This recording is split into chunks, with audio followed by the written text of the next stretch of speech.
July 36, the hidden organizers of Rampura Bonusri.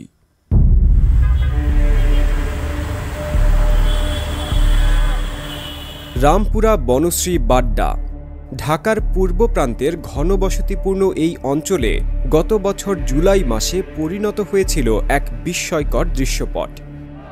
হাজারো কণ্ঠ এক হয়ে বলেছিল, দফা এক, দাবি এক, খুনি হাসিনার পদত্যাগ।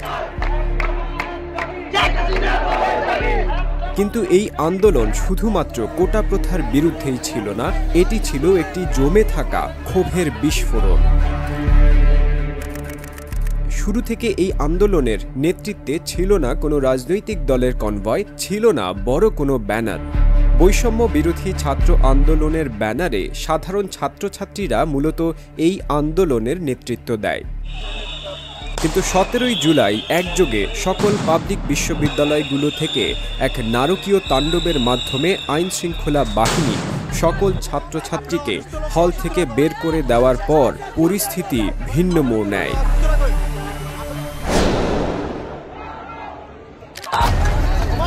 দৃশ্যপট পাল্টে যায় 18 জুলাই, যেদিন ঢাকা শহরের প্রায় সকল প্রাইভেট বিশ্ববিদ্যালয়ের ছাত্রছাত্রীরা রাজপথে নেমে আসে এবং তাদের সাথে এগিয়ে এসেছিল স্কুল কলেজের ছাত্র, রিকশা চালক, তরুণ নির্মাণ শ্রমিক, অবিশ্বাস আর প্রশ্নে ভরা এক প্রজন্ম। সেই সাথে এই পুরো ছাত্র জনতাকে পেছন থেকে সংগঠিত করেন এক ঝাঁক তরুণ। কিন্তু প্রশ্ন রয়ে যায়, হঠাৎ করেই কেন এই রামপুরা বনশ্রী অঞ্চল হয়ে উঠেছিল আন্দোলনের প্রধান ঘাঁটি? কে বা কারা নেপথ্যে ছিল এই অসাধারণ সংগঠকের ভূমিকায়? আর সেই 5 আগস্ট যেদিন সব বদলে যায়। এই ডকুমেন্টারিতে আমরা খুঁজে দেখব রামপুরার অলিগলি, আইনশৃঙ্খলা বাহিনীর নির্মমতা, লাশ এবং ঘুরে দাঁড়ানোর জন্য মিছিলের পরিকল্পনা, পুলিশের বুটের শব্দ আর একটি জাতির থেমে যাওয়া নিঃশ্বাসের গল্প। এটা শুধু আন্দোলনের গল্প নয়, এটি একটি সময়ের, একটি স্বপ্নের এবং একটি সাহসী প্রজন্মের ইতিহাস।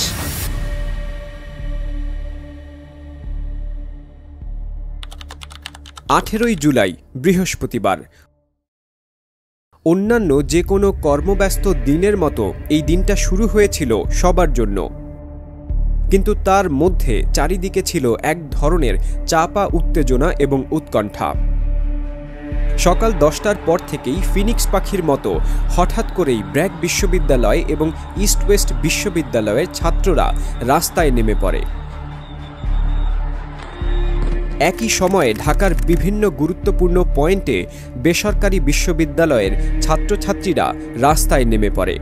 শুরুটা করেছিল ব্র্যাক বিশ্ববিদ্যালয়ের ছাত্রছাত্রীরা, পরবর্তীতে তাদের সাথে ইস্ট ওয়েস্ট ইউনিভার্সিটি এবং আশেপাশের কয়েকটি স্কুল কলেজের ছাত্রছাত্রী যোগ দেয়।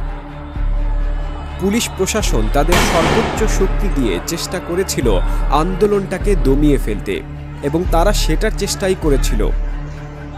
কিন্তু এক পর্যায়ে তারা আন্দোলনকারী ছাত্রছাত্রীদের মধ্যেই আটকা পড়ে যায়। দুর্ভাগ্যবশত ওই দিন ইম্পেরিয়াল কলেজের জিল্লুর রহমান নামে একজন ছাত্র পুলিশের গুলিতে মারা যায় এবং এই তথ্য দ্রুত ছড়িয়ে পড়ে সবার মাঝে, এবং এরপর থেকেই মূলত আশেপাশের সকল অভিভাবক এবং সকল শ্রেণী পেশার মানুষজন আন্দোলনে যুক্ত হয়ে যায়। 18 তারিখ মূলত আমি 2টা থেকে 2:30টার দিকে টিভি সেন্টারের সামনে যাই, কারণ ওই দিন সকালে আমাদের পূর্ব ঘোষিত কর্মসূচি ছিল শান্তিনগরে। সেই প্রোগ্রাম শেষ করে বাসায় আসার পরে আমি জানতে পারি যে এখানে ছাত্রছাত্রীরা তাদের প্রতিবাদ জানানোর জন্য রাস্তা অবরোধ করেছে। 18 তারিখ ঠিক এই জায়গাটাতেই বিকালের দিকে আমাদের যারা আন্দোলনকারী ছিলাম তাদের মধ্যে কিছু বহিরাগত ছাত্রলীগের অনুপ্রবেশকারী ঢুকে পড়েছিল। তো আমরা এই জায়গাটাতেই দাঁড়িয়ে সবাই একত্রিত হয়ে তাদের উদ্দেশ্যে কিছু কথা বলেছিলাম, যাতে আমাদের যে ঐক্যটা আছে সেটা নষ্ট না হয় এবং আমরা সারাদিন ব্যাপী যাতে আন্দোলনটা চালিয়ে যেতে পারি। আমি এখানে এসে প্রথমে লিমনকে দেখতে পাই, ওর সামনে প্রায় 50 ছাত্রছাত্রী, যাদেরকে সে মূলত ব্রিফ করছিল কিভাবে সবাই এক থাকতে পারে। তো এটা দেখে আমি তাকে মার্ক করি প্রথম। পরবর্তীতে আমি চলে যাই একবারে টিভি সেন্টারের সামনে, পুলিশ বক্সটা যেখানে আছে সেই পুলিশ বক্সের সামনে। প্রতিরোধের এক পর্যায়ে বিক্ষুব্ধ ছাত্র জনতা টিভি সেন্টার মোড়ের পুলিশ বক্স জ্বালিয়ে দেয়। এক পর্যায়ে পুলিশ হেলিকপ্টার থেকে গুলি করা শুরু করে।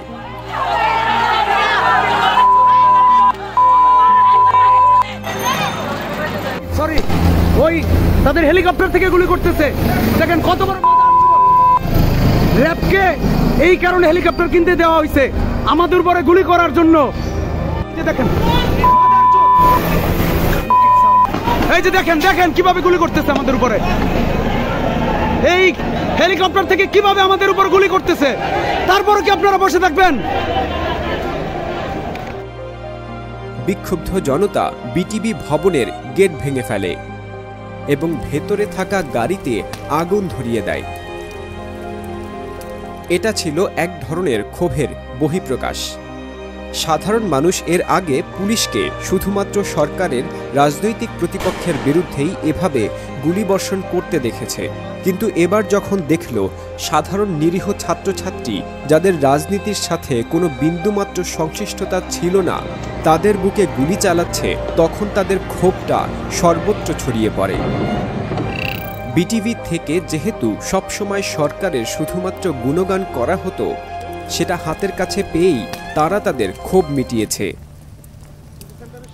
যখন আমি মূলত আবুল হোটেলের দিকে যাচ্ছিলাম, তখন রামপুরা কাঁচা বাজারের সামনে আমার দেখা হয় রামপুরা থানা ছাত্র দলের সাবেক সভাপতি, বর্তমান যুবদল নেতা সমন ভাইয়ের সাথে।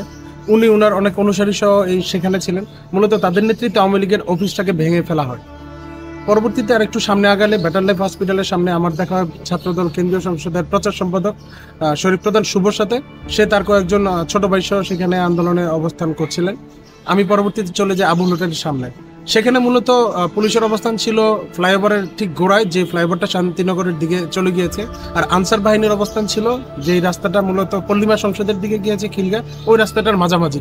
আবুল হোটেলের সামনের মোড়ে পুলিশ এবং আনসার বাহিনীর সাথে প্রতিবাদী ছাত্র জনতার ধাওয়া পাল্টা ধাওয়া চলে। এক পর্যায়ে জিয়ন আবার টিভি সেন্টারের দিকে ফেরত আসে।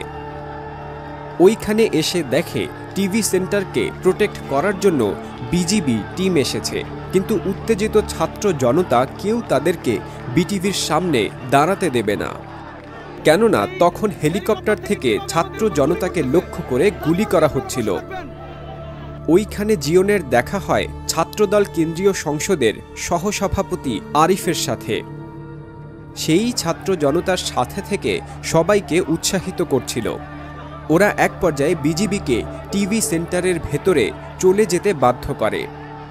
ফরাজি হাসপাতাল সহ আশেপাশের অন্যান্য হাসপাতালে একের পর এক গুলিবিদ্ধ মানুষ আসতে থাকে।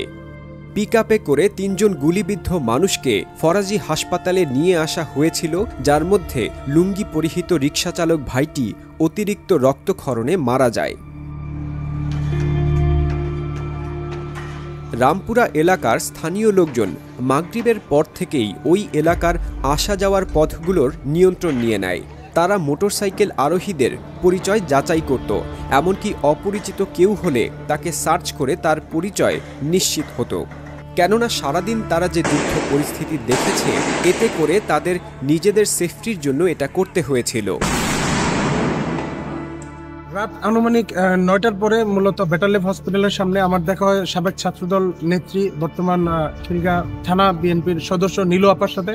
1900 আমরা তখন সিদ্ধান্ত নেই যে না, আমরা একটা প্রতিবাদ মিছিল করব স্থানীয় ছাত্র জনতাকে সাথে নিয়ে। আমরাই সম্ভবত সর্বশেষ কেউ যে ঢাকা শহরে আসলে 18 তারিখে মিছিল করেছিল, সেই মিছিলে ওই অঞ্চলের সকল ছাত্র জনতা যোগ দেয়।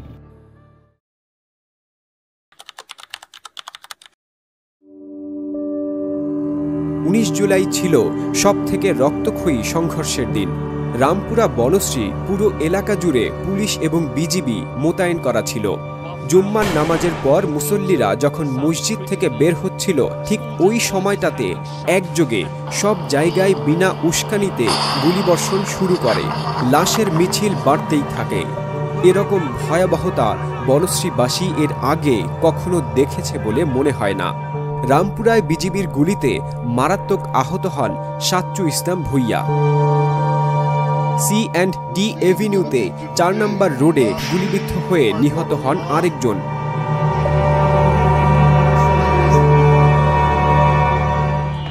উনিশ তারিখে মূলত আমরা ছিলাম এই রোডটাতে, যেমন নামাজের পর বিজিবি মেইন রোড থেকে যখন গুলি করে, তো সবাই ওই মুখে দাঁড়ানো ছিলাম। ঠিক তখনই একটা গুলি এসে পিছনের 4 নম্বর রোডের যে টেলিফোন বুথটা আছে টেলিফোন বুথ, পরবর্তীতে সবাই অনেক বেশি পরিমাণ ক্ষিপ্ত হয়ে যায় এবং এক পর্যায়ে সবাই পুলিশ দিকে নামা দেয়।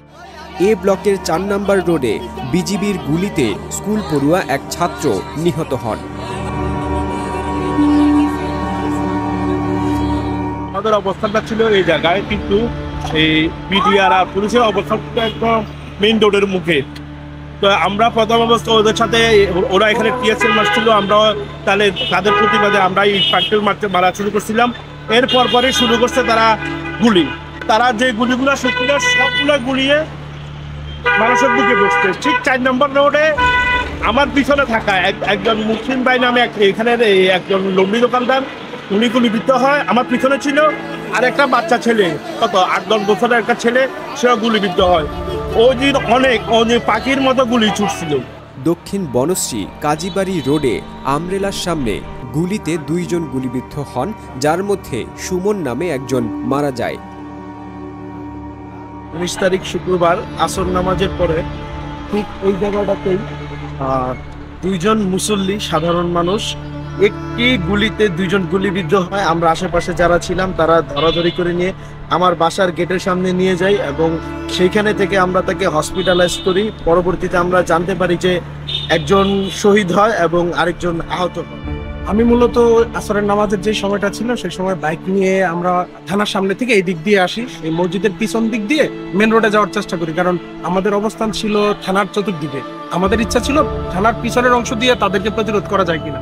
যখন আমি এই অংশটাতে আসি তখন মানুষের যত্ন দেখতে পাই। যদিও তখন পর্যন্ত আমি জানতাম না যে এখানে আসলে কেউ গুলিবিদ্ধ হয়েছিল, কারণ আন্দোলনটা ছিল মেন রোড কেন্দ্রিক। কিন্তু এইখানে যেহেতু স্নাইপার বা এই জাতীয় কেউ গুলি করেছিল, যার কারণে 2 জন লোক গুলিবিদ্ধ হয়েছিল, তার মধ্যে সুমন নামে একজন মূলত শহীদ হয়েছিল। জি ব্লকের 1 নম্বর রোডে পয়েন্ট ব্ল্যাঙ্ক রেঞ্জ থেকে বিজিবির গুলিতে মিজান নামের একজন মুদি দোকানদার মারা যান। আমি হাফেজ আজিজুল হক হাবিব, আমি ইসলাম শিক্ষক হিসেবে আছি। জুমার নামাজ পড়ে যখন আমি আবে জম্মু মসজিদ থেকে বের হই, তখন ওই পাশ দিয়ে মেন রোডে আসছিলাম। আসার পরে দেখলাম যে মুহুর্মুহুর গুলির শব্দ, এবং কি আমি যখন ফরাজি হসপিটালের ওই পাশে ছিলাম মেন রোডে, তখন আমি পাঞ্জাবিতে আমার অনেক ব্লাড লেগেছিল। কিন্তু আমি কাকে রেখে কাকে ধরবো, একের পর এক কিছু হেঁটে আসতেছে, কিছু রিক্সায় আসতেছে, তখন বলার মতো না যে সেই সিচুয়েশনটা কেমন ছিল। জি বলো, এইখানেই হলো ওরা এলো পাথরে গুলি শুরু করলো। গুলি শুরু করার পরে কিছুক্ষণ পরে এই জায়গাটা বিজিবি বা পুলিশ ঢুকে এদিকে গুলি করার পরে এখানেই ভাইটা শুয়ে মারা গেছিল। কিছু মানুষ বুঝার আগেই খালি গুলির শব্দ, আর গুলিতে এমন ভাবে আহত হয়েছিল। এবং কি একটা ছেলে আমার সামনে ছিল, ওর হলো এই বাম পাশে একটা গুলি লেগেছিল। এই গুলি লাগার পরে এই পাশে মাথায় খুলি উড়ে যাওয়ার পরে আমি ওকে দেখে আমি বমি করে দিয়েছিলাম, আমি নিজেও সেন্সিটিভ হয়েছি। আমি শহীদ মিজানের বড় বোন, আর ভাই এই দোকানটা করতো, এই দোকানের উপর থেকেই সবকিছু চলতো। ভাই বউ আছে, বাচ্চা আছে, বাপ মা, আমরা সবাই নিয়েও দেখাশোনা করতো, বা অনেক ভালো ছিল। ওই দিন শুক্রবার 19শে জুলাই আর 12:30 পর্যন্ত দোকান করছে। আমার মা মানা করে যে বাইরে যাস না, পরে বলে মা আপনি এই নিয়ে চিন্তা করেন, এভাবে মৃত্যু হইলে শহীদই মৃত্যু, আস্তে আস্তে জান্নাতে যাওয়া যাবে, এই বললে ও বেরোইছে। তারপর আমার বোন মানা করছে আর যাই না, যাবো না। তো দোকান ওদিকে গেছে, যাইয়া দোকানে যে ছেলেটা কাজ করে ওরেও ডাকছে, ও আর যায় নাই। ওইখানে দাঁড়াই নাকি একটা ঢিল মারছে গাড়ি দেখে যারা ওইখানে ছিল প্রত্যক্ষদর্শী রিক্সাওয়ালারা, যে ওই হাতে দোকানের চাবি ছিল, ওই চাবিটা ওখানে পড়ে গেছিল।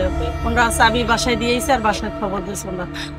যখন ওই পড়ে যায় তারপরে ওখানে লোকজন, ওখানে 10 মিনিটের মতো পড়া ছিল ভাই আমার।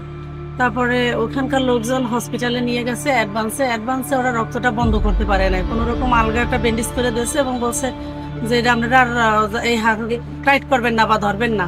আর ওই সময় বলছিল যে মানে তার স্ত্রী ছিল আর মাথা তার স্ত্রীর কোলে, তো বলছিল মারিয়া আমার খুব কষ্ট হইতেছে, কি করবো।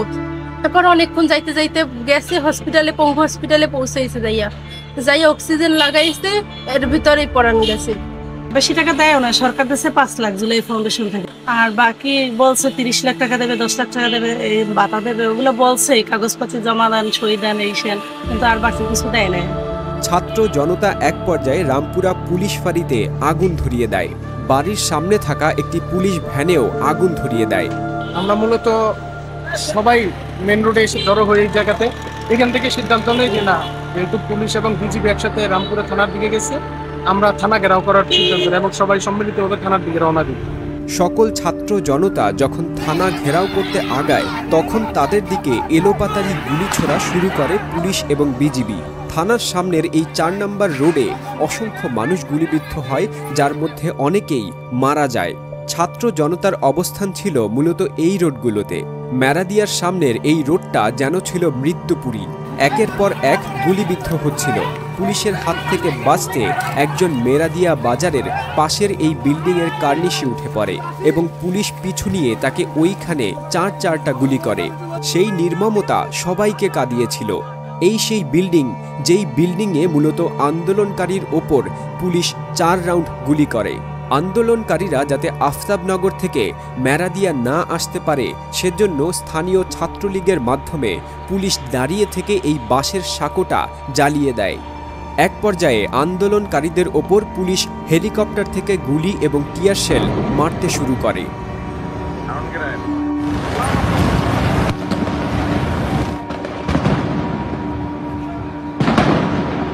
ওই সময় থানার সামনের ভয়াবহতা কেমন ছিল তার কিছুটা চিহ্ন এখানে আছে।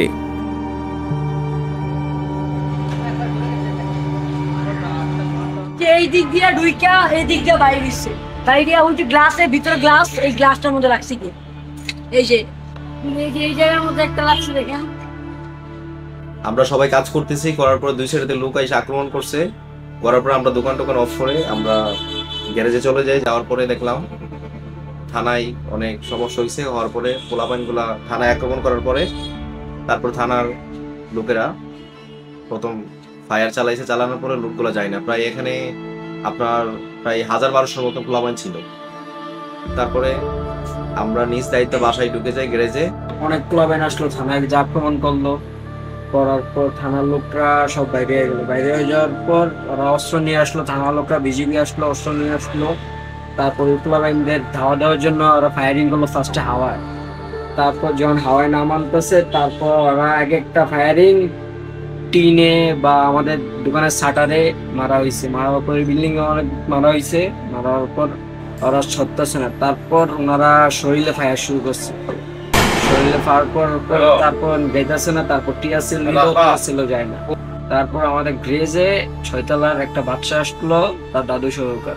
আসার পর ওই দাদু আর ওই নাতি যখন ঘটনাটা দেখতেছে, এই মধ্যে ওনাদের দুজনের গায়ে গুলি লাগছে। দাদু মারা গেছে, বাচ্চাটা আছে এখনো। আন্দোলন শেষ হওয়ার পরে আমরা পরের দিন সকালে এসে দেখি দোকানে গুলি প্রায় 20 থেকে 22টা গুলি পাওয়া গেছে। গুলিবিদ্ধ অবস্থায় আইসিইউতে ছোট্ট মুসা। এই ভিডিওতে পুলিশের ওই দিনের ভূমিকা কিছুটা বুঝতে পারবেন। আমাদের আন্দোলনের মূল অবস্থান ছিল এই 3 নম্বর রোডটাতে। এইখানে মূলত আমরা টিন দিয়ে আমাদের প্রতিরোধ ব্যবস্থা তৈরি করি। আর যখন পুলিশের অবস্থান ছিল 3 রাস্তার মোচরটা, ওখান থেকে মূলত তারা একটু পরপর ফায়ারিং করতো। যেহেতু আমাদের অবস্থানটা এই রোডের 2 পাশেই ছিল, একবার ওইদিকে ফায়ারিং করতো, আরেকবার এইদিকে ফায়ারিং করতো। আমরা কয়েকজন মূলত এই গোষ্ঠীর এই অংশটাতে আমাদের সেক্রেটারি অবস্থান নিই।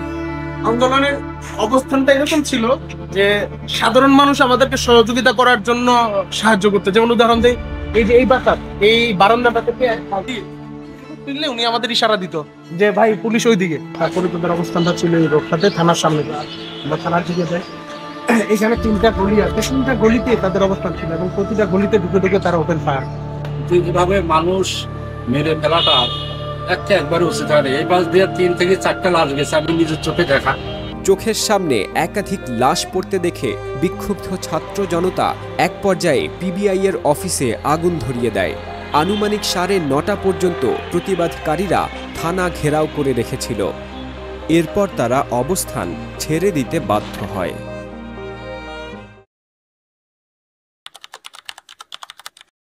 20 জুলাই আন্দোলনে কিছুটা ভাটা পড়েছে। একে তো সরকার ঘোষিত কারফিউ, তার উপর গতকালকে এতগুলো লাশ দেখতে হলো সবার। দুপুরের পর থেকে আস্তে আস্তে কিছু লোকজন জড়ো হতে থাকে আইডিয়াল স্কুলের সামনে। আনুমানিক 3টার দিকে আমরা এখানে জমায়েত হই। আনুমানিক 2 থেকে 300 লোক এখানে জড়ো হয়। পরবর্তীতে আমরা এখানে ঘন্টাখানেক থাকি। এক পর্যায়ে আমরা সামনের দিকে আগে পুলিশের অবস্থান ছিল মূলত 1 নম্বর রোডের ওই। এবং আমরা এইখান থেকে বের হয়ে আমরা বি ব্লক দিয়ে পরবর্তীতে 1 নম্বর রোড ভিতরের রোডটা দিয়ে এ ব্লক এর সামনে 1 নম্বর রোডে দিয়ে জড়ো হই। 20 তারিখ আনুমানিক 4টা সাড়ে 4টা বাজে তখন আমি এবং জগন্নাথ বিশ্ববিদ্যালয় ছাত্র দলের সাবেক যুগ্ম সাধারণ সম্পাদক হাসি আমরা দুইজন মূলত এই গলিটাতে আসি। পুলিশের অবস্থান ছিল এই রোডের মাথায়, এই পাশে 30-40 জনের মতো প্রটেস্টার ছিল, ঠিক রাস্তার অপোজিটও এরকম ছিল। আমি মূলত এইখানে আসার পরে সবার সামনে এই তারের নাম্বারটা আছে এইখানে আমি মূলত লুকিয়ে থাকি, কিন্তু একটা পর্যায়ে পুলিশের ছড়াগুলি আমার গায়ে লাগে, আমার বুকে, যদিও এটা এখন অনেকটা শুকিয়ে গেছে, আমার হাতে, তারপর আমার গালে, আমার পায়ে এখন একটা ছড়াগুলি আছে। আমি চিকিৎসা নিয়ে মূলত ফরাজি হাসপাতাল এবং কাকতালীয় ভাবে ঠিক ওই দিনই এই গলিতে যমুনা টেলিভিশনের 2জন সাংবাদিক ছিল, উনি আমাদের ভিডিও ফুটেজ নিয়েছিল ওই অবস্থায়, কিন্তু দুর্ভাগ্যবশত আমি যমুনাতে ওই ভিডিও ফুটেজটা পরবর্তীতে পাইনি। ছড়া গুলিগুলো বের করার পর আমি পুনরায় আবার আইডিয়ালের সামনে চলে যাই, তখন আমাকে দেখে সবাই করতালির মাধ্যমে স্বাগত জানায় এবং সবাই অনেক বেশি উজ্জীবিত হয়ে যায়। আমরা আনুমানিক রাত 7টা থেকে 8টা পর্যন্ত ছিলাম ওই জায়গায়।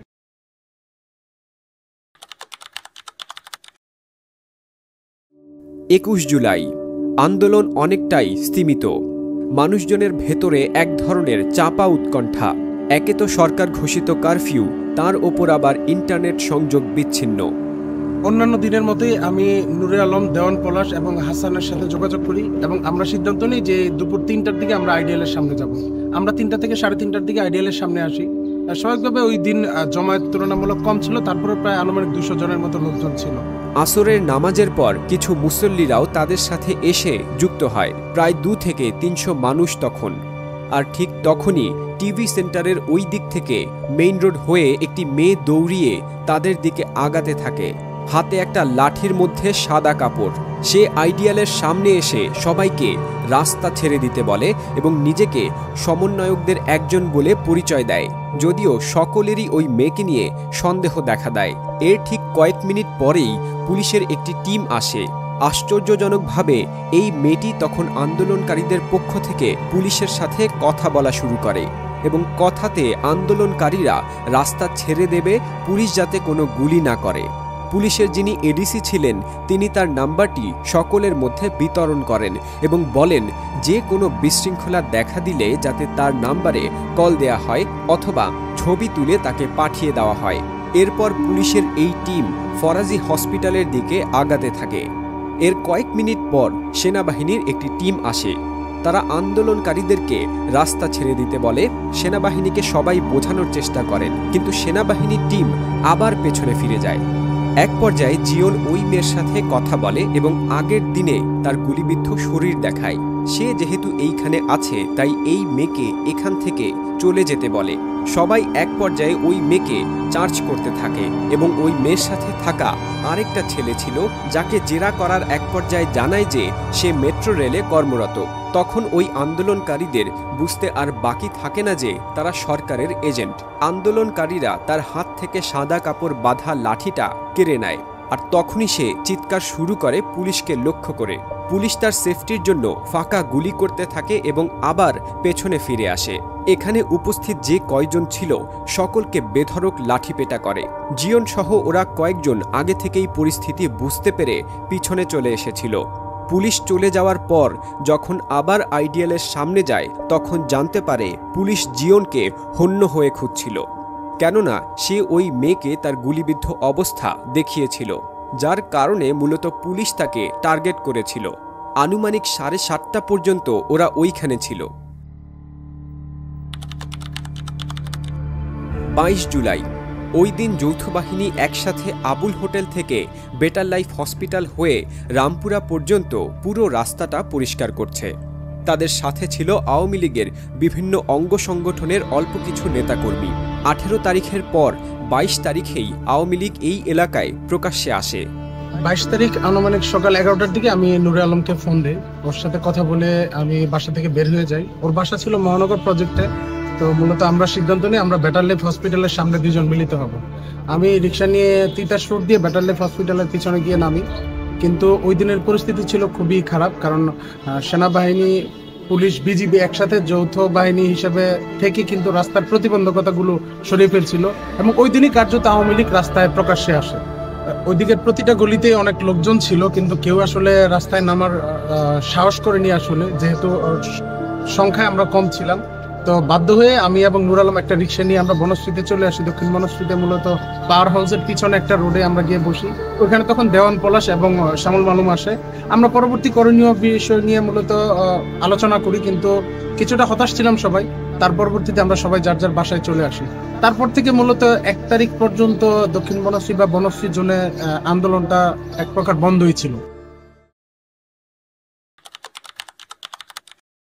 2 আগস্ট, 31শে জুলাই মার্চ ফর জাস্টিস কর্মসূচির পর থেকেই আবার সবার মধ্যে এক ধরনের স্পিরিট কাজ করছিল। 2 আগস্ট নিহতদের জন্য দোয়ার আয়োজন এবং পরবর্তীতে গণমিছিলের কর্মসূচি ছিল। 1 তারিখ রাতে লিমন, রাহবার ফাহিম এবং দিহান খান মিলে কয়েকটি মেসেঞ্জার গ্রুপ ক্রিয়েট করে এবং এই গ্রুপগুলোতে তাদের পরিচিত আশেপাশের সকল স্কুল, কলেজ, ইউনিভার্সিটির ছাত্রছাত্রীদেরকে অ্যাড করে। এই গ্রুপগুলোতেই মূলত 2 তারিখের কর্মসূচি ঠিক করে। 1 আগস্ট 2024।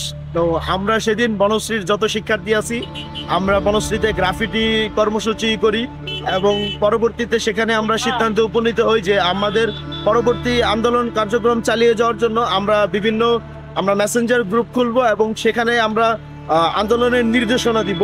1 তারিখ সন্ধ্যাবেলা যখন সরকার বন্ধ নেটওয়ার্ক আবার চালু করে দেয় তখন আমরা মেসেঞ্জার গ্রুপ ওপেন করি এবং বনশ্রী, দক্ষিণ বনশ্রীর মধ্যে অত্র এলাকায় যত শিক্ষা প্রতিষ্ঠান আছে, স্কুল, কলেজ, সব জায়গার শিক্ষার্থীদের নিয়ে আমরা প্রায় 8 থেকে 9টা গ্রুপ ওপেন করি। সেদিন 1 তারিখ রাতে আমি সবাইকে জানাই যে আমরা আগামীকাল 2 তারিখ শুক্রবার জুমার নামাজের পরে থেকে আমরা আন্দোলন কার্যক্রম শুরু করব এবং সেই অনুযায়ী আমরা 2 তারিখ জুমার নামাজের পরে থেকে আমরা আমাদের আন্দোলন কর্মসূচি শুরু করি। আগস্টের 2 তারিখ আমি ওই এপিসি ব্লকে আসি। আসার পরে ছাত্ররা যখন ওইখানে আন্দোলন নিয়ে অবস্থান করছিল তখন জিয়ান ভাই আমার অনুরোধ করলো যে ভাই আমরা যদি মেন রোডের দিকে না যাই, আর মেন রোডের দিকে যদি না যাই তাহলে আন্দোলনটা সফল হবে না, কেউ দেখবে না। তো তারা তখন ছাত্রছাত্রীদের আন্দোলনটা ওইখানে শেষ করে দেবে। পরে জিয়ান ভাই আমার বলার পরে আমি ছাত্রদের সাথে আর আমার সাথে এক গ্রুপে ছিল আপনার অভিভাবকের ভূমিকায় আর কি, অভিভাবকের ভূমিকা ওদেরকে নিয়ে আমরা পরবর্তীতে রামপুরা টিভি সেন্টারের সামনে আসি। টিভি সেন্টারে আসি, এখান থেকে মিছিল বের করে টিভি সেন্টারে ওই জায়গাটায় আমরা অবস্থান নিয়ে আমরা সন্ধ্যা পর্যন্ত ছিলাম। আগস্টের 2 তারিখ মূলত শুক্রবারে 2:30 থেকে আমি বনশ্রী আইডিয়ালের সামনে আসি। ওইখানে এসে ছাত্রদেরকে জমায়েত হতে দেখি। তারা মিছিলের প্রস্তুতি নিচ্ছিল। তারা প্রথমে মিছিল নিয়ে কিন্তু একবার টিভি সেন্টারের সামনে দিয়ে ঘুরে আবার আইডিয়ালের সামনে গিয়ে তাদের কর্মসূচি স্থগিত করার সিদ্ধান্ত নেয়। তখন যেহেতু তাদের সাথে আমার ওইভাবে পরিচিতি ছিল না, আমি লিমনকে দেখতে পাই, যেহেতু 18 তারিখে তাকে আমি দেখেছিলাম। তো তাদেরকে আমি কনভিন্স করার চেষ্টা করি যে আমাদের আন্দোলনটা যেহেতু রামপুরা টিভি সেন্টার কেন্দ্রিক, আমাদের উচিত ওইখানে গিয়ে অবস্থান নেওয়া। এবং আমি ওইখানে কয়েকজন অভিভাবককে দেখতে পাই। সেখানে আরিফ ভাই, তারপর একজন অভিভাবক ছিল অ্যাডভোকেট, যদিও তখন পর্যন্ত আমি তাদেরকে অভিভাবক হিসেবেই চিনি। তারাই কিন্তু কনভিন্স করে এই মিছিলটাকে সামনে নিয়ে এসে এই জায়গায় আসে। আমরা এখানে প্রায় আনুমানিক সন্ধ্যা 6টা পর্যন্ত অবস্থান গ্রহণ করি। আমি ফেসবুকে লাইভ করি পর্যন্ত ওই সময় এবং সবাইকে আহ্বান করতে থাকি যে এখন থেকে সবাই যাতে এই কারফিউ বা পুলিশি বা সরকারি যে বাধা আছে এটা ভেদ করে বা এটাকে দূরে সরিয়ে যাতে রাস্তায় সবাই নেমে আসে। এখানেই তারা আনুমানিক 6টা পর্যন্ত অবস্থান করেন। পাশেই পুলিশের অবস্থান ছিল বিটিভি ভবনের 2য় গেটের সামনে। আরটিভি সহ কয়েকটি টিভি চ্যানেল তাদের এই আন্দোলনের নিউজ প্রচার করে। 2 তারিখের প্রোগ্রামের পর মূলত আমি লিমন এবং রাহবার ফাহিমের সাথে কথা বলি। তারা তাদের মেসেঞ্জার গ্রুপগুলোতে আমাকে যুক্ত করে এবং ঠিক একই সময় ওই দিন রাতেই মূলত আমি সিদ্ধান্ত নিই এই অঞ্চলে আমাদের রাজনৈতিক দলের সাথে যুক্ত, বিশেষ করে ছাত্র দলের সাথে যুক্ত যারা আছে সাবেক এবং বর্তমান নেতৃবৃন্দ, তাদের সমন্বয়ে একটা হোয়াটসঅ্যাপ গ্রুপ ক্রিয়েট করি।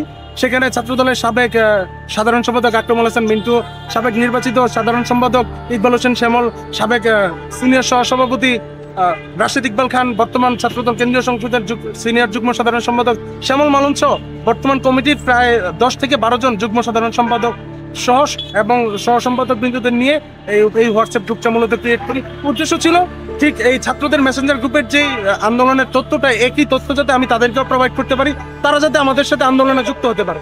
রাতে সিদ্ধান্ত হয় আগামীকাল সকাল 11টায় সি ব্লক 3 নম্বর রোডে সবাই মিলিত হবে গণমিছিলের জন্য।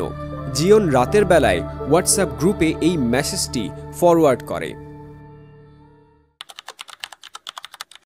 3 আগস্ট আন্দোলনের মধ্যে 3 তারিখ ছিল সবথেকে টার্নিং পয়েন্ট।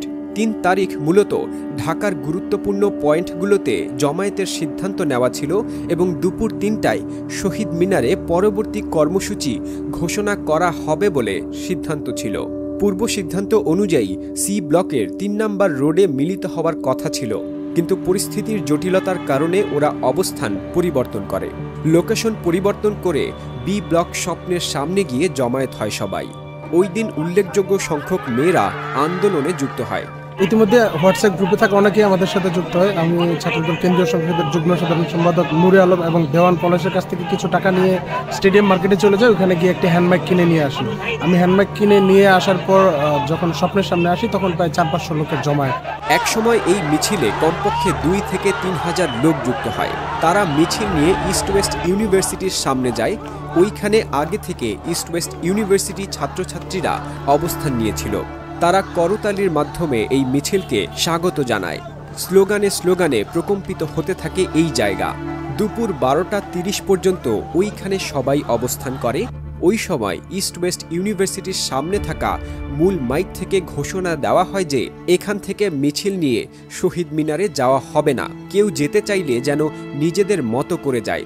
এবং তারা ঘোষণা দেয় যে 1টার দিকে এখান থেকে মিছিল বের করে ব্র্যাক ইউনিভার্সিটির সামনে দিয়ে গুলশান লিংক রোডের সামনে দিয়ে ঘুরে এসে ইস্ট ওয়েস্টের সামনে মিছিল শেষ হবে। সবাই মোটামুটি ক্ষুদ্র ক্ষুদ্র গ্রুপে ভাগ হয়ে স্লোগানরত অবস্থায় ছিল। পুলিশের অবস্থান ছিল আফতাবনগরের মেইন গেটে।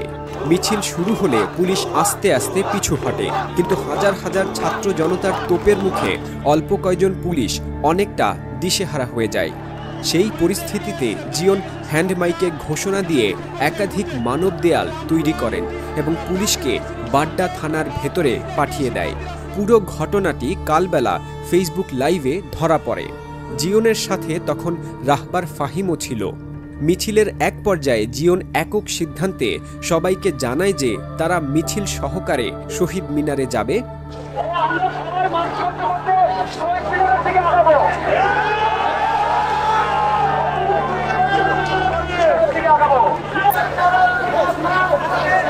যেহেতু পরবর্তী কর্মসূচি শহীদ মিনার থেকে ঘোষিত হবে, তাই জিওনের উদ্দেশ্য ছিল যত বেশি সংখ্যক লোকজনকে নিয়ে শহীদ মিনারে যাওয়া যায় এবং সবাই এই ঘোষণায় একাত্মতা পোষণ করে।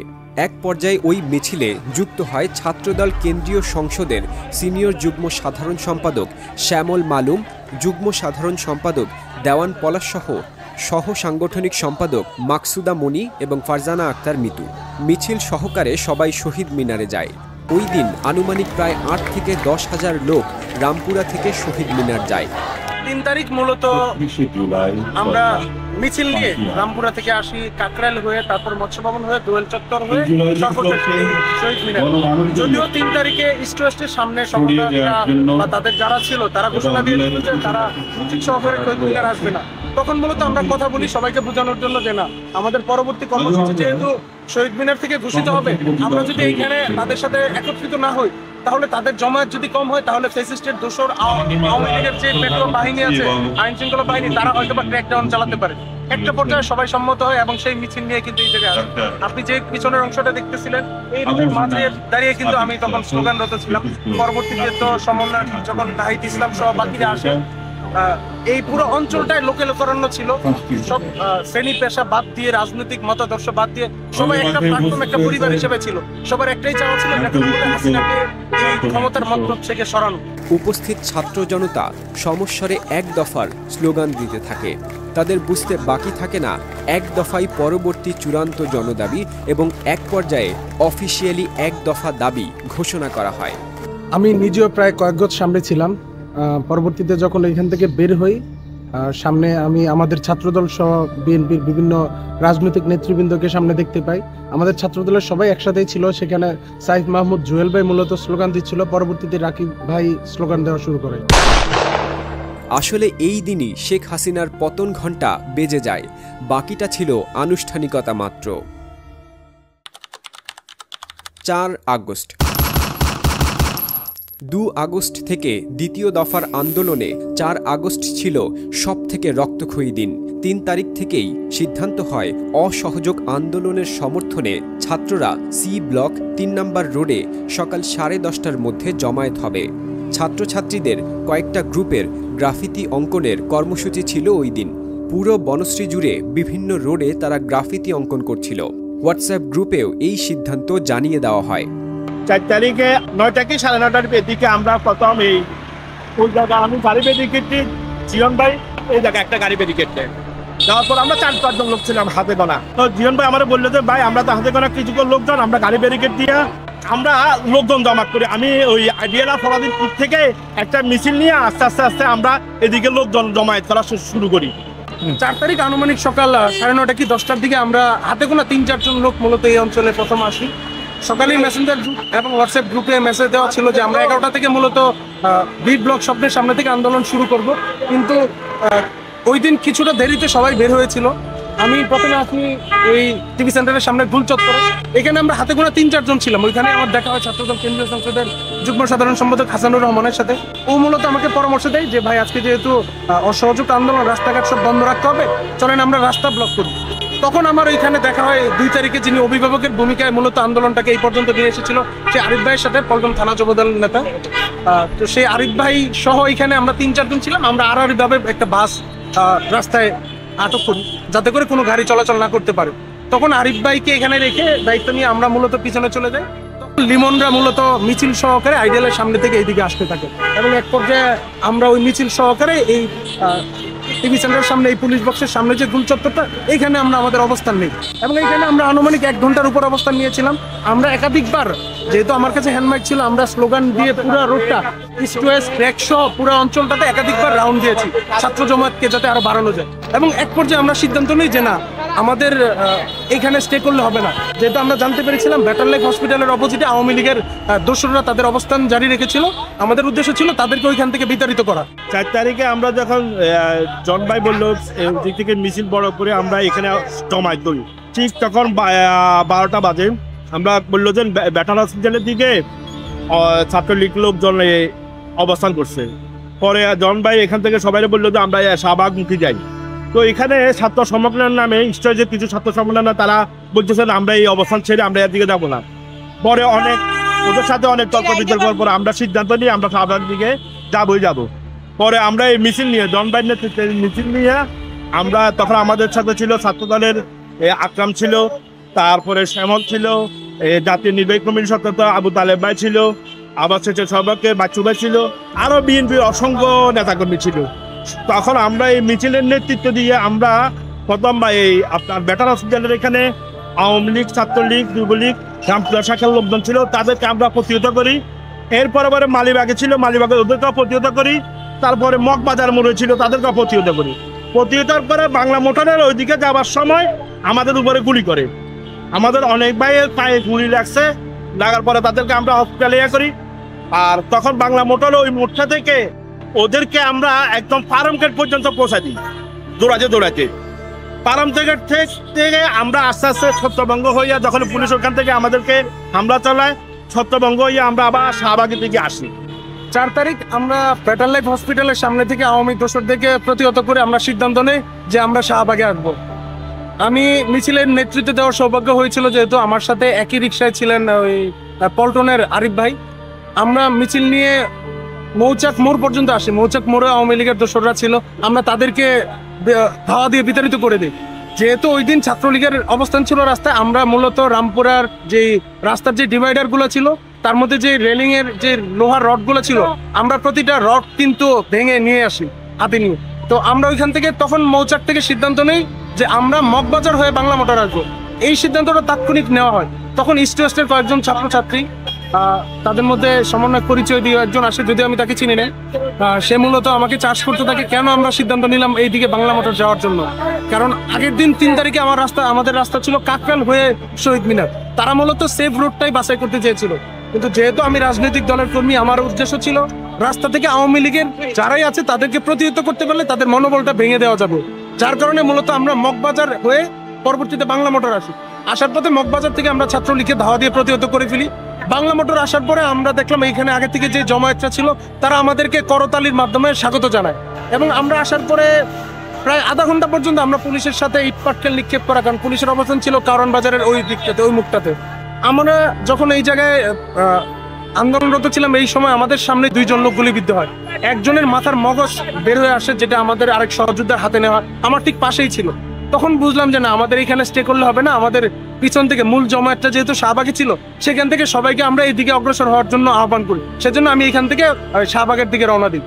আমি মূলত বাংলা মোটর থেকে এইখানে চলে আসি। এখানে তখন আনুমানিক 5টার মতো বাজে, কিন্তু এখানেও জমায়েত অনেকাংশে কমে গিয়েছিল। পুলিশি ব্যারিকেড এই ইয়েগুলো ছিল, এইগুলো দিয়ে ব্যারিকেড দেওয়া ছিল ওই অংশটাতে পুলিশটাতে। এখানে আনুমানিক 150-200 লোকের মতো জমায়েত ছিল এবং পুলিশের অবস্থান ছিল ওই সামনে ডিবি কার্যালয়ের সামনে যে গুল চত্বরটা আছে, পানির ফোয়ারা ওইখানে। তো আমি দেখলাম যে পুলিশ আস্তে আস্তে করে সামনে আগাচ্ছে অল্প অল্প করে। তখন আমি হ্যান্ডমাইক দিয়ে তাদেরকে বারবার আহ্বান করতে থাকি তারা যাতে সামনে না আগায়, কারণ সামনে আগালে আমাদের এখানে একটা কেওয়াস হওয়ার সুযোগ আছে। তারা হয়তো বা গুলি করবে, আমাদেরও তাদের উপর চড়া হওয়ার সুযোগ থাকে, আরো লাশ করবে। তো আমি বারবার তাদেরকে আহ্বান করতে থাকি যে এখানে আপনাদের কারো ভাই, কারো বোন, কারো সন্তান আছে, আপনারা এই শান্তিপূর্ণ অবস্থানটাকে নস্যাৎ করবেন না, আপনারা দয়া করে সামনে আগাবেন না। কিন্তু একটা পর্যায়ে আমি দেখতে পারি যে তারা কথা শুনছে না, তারা অল্প অল্প করে আগাচ্ছে। এবং এইখানে আমি মূলত সাক্ষাৎ পাই আমাদের ছাত্রদলের আরেক ছোট ভাই, ঢাকা কলেজ এর সাবেক ছাত্রদল কেন্দ্রীয় সংসদের যুগ্ম সাধারণ সম্পাদক শাহাদত হোসেন মানিকের সাথে। এরপরে আমি মূলত চলে যাই শাহবাগ মোড়ের দিকে, যেহেতু সবাই ওইখানে ছিল, মূল আন্দোলনের জায়গাটা ওইখানে ছিল। আমি ওইখানে চলে যাই তাদেরকে আহ্বান করার জন্য সবাই যাতে এই দিকে আগায়। আমি হোটেল ইন্টারকন্টিনেন্টালের সামনে থেকে শাহবাগ মোড়ে আসি, তখন আনুমানিক 5টা কি 5:30 বাজে। কিন্তু আশ্চর্য হয়ে যায় এখানে জমায়েতের মধ্যে সর্বোচ্চ 200 থেকে 250 লোক হবে, এর মধ্যে আমাদের ছাত্রদলের একটা বিশাল অংশ। আমি আমাদের ছাত্রদল ঢাকা বিশ্ববিদ্যালয় শাখার সভাপতি সাহস এবং সাধারণ সম্পাদক শিপনকে তাদের কয়েকজন অনুসারী সহ ওই যেই অংশটাতে বার্ডেম এবং পিজি হসপিটালের মাঝের যে ডিভাইডারটা আছে, সেই ডিভাইডারের মাঝে দাঁড়ানো অবস্থায় দেখতে পাই। আমি তাদেরকে জিজ্ঞেস করি যে জমায়েতের বাকি লোকজন কোথায় গেছে। তখন তারা আমাকে বলে যে কেন্দ্রীয় সমন্বয়করা আরো আগে কর্মসূচি স্থগিত করে এখান থেকে চলে গিয়েছে। তখন আমি মূলত শকড হই, কেননা আমাদের অনেক ভাই বোনেরা তখনও বাংলা মোটর এবং হোটেল ইন্টারকন্টিনেন্টালের এখানে পুলিশি যেই ব্যারিকেড আছে তার ভিতরে আটকা পড়ে আছে। তখন সাহস এবং শিপন আমাকে জানায় যে ছাত্রছাত্রীদের একটা বড় মিছিল টিএসসির দিকে গিয়েছে। আমার কাছে যেহেতু হ্যান্ডমাইক ছিল, আমাকে বলছিল ভাই আপনি গিয়ে হ্যান্ডমাইক দিকে ডেকে তাদেরকে নিয়ে আসতে পারেন, যেহেতু ওইদিকে তখনও পুলিশের গুলি চলছিল। আমি তখন এখান থেকে একটা অটো রিক্সা নিয়ে আমি চলে যাই টিএসসি মোড়ে, বাট টিএসসি মোড়ে গিয়ে সেই অর্থে কাউকে পাইনি। 2-1জন ছিল যাদেরকে জিজ্ঞেস করেছি, তারা বললো মিছিলটা একটু আগে মাত্র শহীদ মিনার দিকে গিয়েছে। তখন আমি ওইখান থেকে ওই অটো রিক্সা নিয়ে সরাসরি শহীদ মিনারে চলে যাই। আমি মূলত টিএসসি হয়ে অটো রিক্সা নিয়ে এখানে এসে নামি। এখান থেকে অটো রিক্সা থেকে নেমে আমি হ্যান্ডমাইক সহ এখানে উঠি। এখানে প্রায় 5-7 হাজার ছাত্র জনতার জমায়েত ছিল। আমি জটলাটা দেখতে পারি একবারে শহীদ মিনারের সামনের যে নিচের অংশটা ওইখানে। আমি তখন ওইখানে যা ভিড়ের মধ্যে আমি ঢুকতে পারতেছিলাম না। আমি হ্যান্ডমাইকে সবাইকে বলে সরে সামনে গিয়ে দেখি 4 জন শহীদের লাশ ওইখানে রাখা। তখন আমি নিজেও আসলে বাকরুদ্ধ হয়ে যায়, কিন্তু নিজেকে শক্ত করে সবাইকে বলি আমরা এই লাশ আমাদের অনেক সহযোদ্ধারা এখনো বাংলা মোটর ঘুরে আছে, আমাদের তাদের লাশ যদি না সেহেতু আমাদের উচিত এখান থেকে সবাই মিলে ওইখানে আমাদের সহযোদ্ধাদের পাশে গিয়ে দাঁড়ান। মূলত তখন সবাইকে কনভিন্স করার চেষ্টা করি এবং এক পর্যায়ে সবাই বুঝতে পারে যে আমাদের যদি আর লাশ না দেখতে হয় সেক্ষেত্রে আমাদের সহযোদ্ধাদের পাশে আমাদের দাঁড়াতে হবে। সবাই মিলে তখন সিদ্ধান্ত নেই যে আমরা শাহবাগের দিকে অগ্রসর হব। আমরা ওই শহীদ মিনার থেকে হেঁটে হেঁটে মেন রোডে আসি। যে অটো রিক্সাটা নিয়ে এসেছিলাম সেই অটো রিক্সাতে উঠেই কিন্তু আমি স্লোগানরত অবস্থায় ছিলাম এবং আমরা এই লাশের মিছিল নিয়ে শাহবাগ পর্যন্ত যাই। দুর্ভাগ্যবশত শাহবাগ থানার সামনে গেলে শাহবাগ থানা থেকে আমাদের উপর অতর্কিত গুলিবর্ষণ শুরু হয়, যার ফলশ্রুতিতে আমরা ছত্রভঙ্গ হয়ে যাই এবং দুর্ভাগ্যবশত 4 তারিখ ওইভাবে আমাদের কর্মসূচি স্থগিত ঘোষণা করতে হয়। 5 আগস্ট কাঙ্ক্ষিত সেই দিন, যেদিন দেশবাসী মুক্ত হয়েছিল ফ্যাসিস্ট হাসিনার কবল থেকে। অন্যান্য দিনের মতো মেসেঞ্জার এবং হোয়াটসঅ্যাপ গ্রুপে পরবর্তী দিনের কর্মসূচির আপডেট দেওয়া হয়। সকালে ফেসবুকে একটি স্ট্যাটাস দিয়ে বাসা থেকে বের হয়ে যায় জিওন। ওই পোস্টটা তুলে ধরলাম এখানে। পরিবার পরিজন এবং সকল সহযোদ্ধা সবার কাছে ক্ষমা চেয়ে নিচ্ছি। আমার অনিচ্ছাকৃত ভুলগুলো ক্ষমা করে দেবেন। আমি বের হচ্ছি মুক্তির মিছিলে, জানি না ফিরব কিনা, তবে এটা জানি এই মুক্তির মিছিল জয়ী না হয়ে ঘরে ফিরব না। একটা অটোরিকশা নিয়ে আব্দুর রাজ্জাকের গলি ই ব্লক 4 নম্বর রোডের মাথায় আসে। পুলিশ মাত্রই টিয়ারশেল নিক্ষেপ করে গিয়েছে। 5 আগস্ট সকাল 10:45 4-5 জন লোক মাত্র এই জায়গায় দাঁড়ানো ছিল। পুলিশের অবস্থান আর বিজিবির অবস্থা ছিল আব্দুর রাজ্জাক গলির ওই মাথায়। জাস্ট 5-7 মিনিট আগেই গুলি করে গেছে, তারপর টিয়ারশেল নিয়ে গেছে। গুলি করে বৃষ্টি ছিল। তখন হঠাৎ করে সিদ্ধান্ত নেই যে না, এইভাবে দাঁড়ায় থেকে লাভ, আমাদের কিছু করতে হবে। আমি ব্যাগ থেকে হ্যান্ডমাইক বের করবো এবং আমরা এই 4-5 এইদিকে এই রোডটাতে সাইড দিয়ে জাস্ট একটু সামনে যাই, একটু সামনে গিয়ে মিছিল শুরু করি এবং এক পর্যায়ে ওই মিছিলের ব্যাপ্তি কয়েক হাজার লোকের মধ্যে হয়ে যায়। আমরা মাত্র 11 জন নিয়ে আনুমানিক 10টার দিকে 5 তারিখে এই রোড থেকে মিছিল শুরু করি। সেই 11 জনের মিছিল কয়েক মিনিটের মধ্যে কয়েক হাজার ছাত্র জনতার মিছিলে রূপান্তরিত হয়। আমরা পরবর্তীতে পুরো বনশ্রীতে সিডি অ্যাভিনিউ রোড দিয়ে এসে 5 নম্বর রোড দিয়ে গিয়ে বিবো শপের সামনে দিয়ে এসে আবার আইডিয়ালের সামনে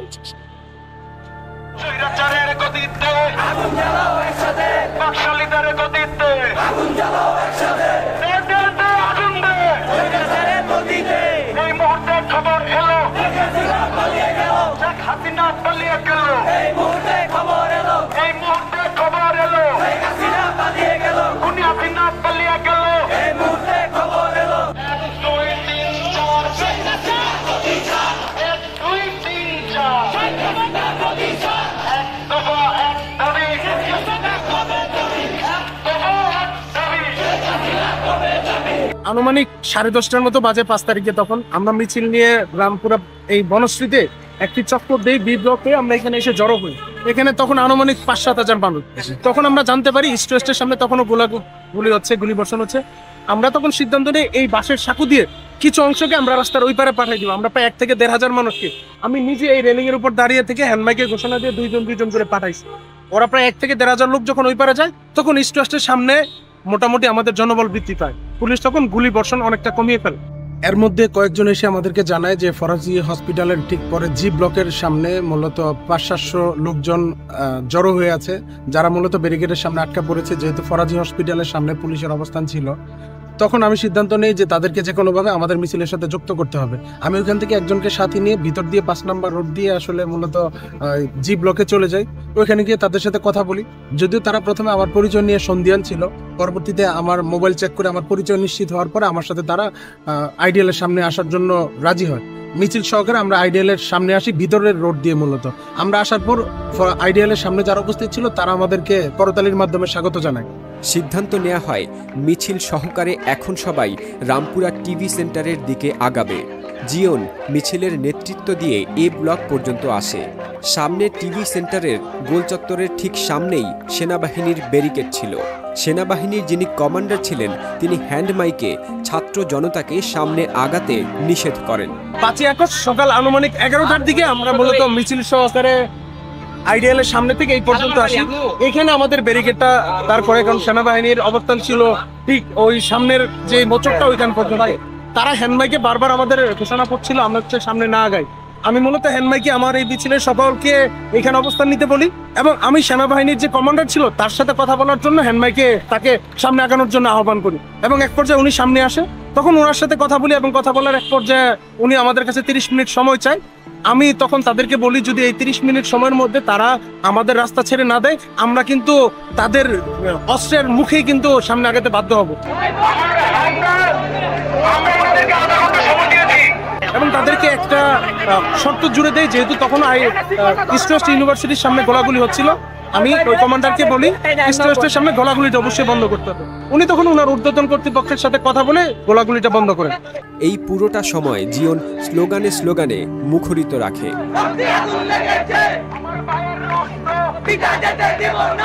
30 মিনিট সময় অতিবাহিত হলে সেনাবাহিনীকে রাস্তা ছেড়ে যেতে বলে। তারা আরও কিছু সময় চায়।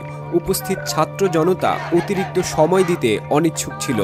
সেনা কমান্ডার বলেন কিছু সময় পর সেনাপ্রধান জাতির উদ্দেশ্যে ভাষণ দেবেন।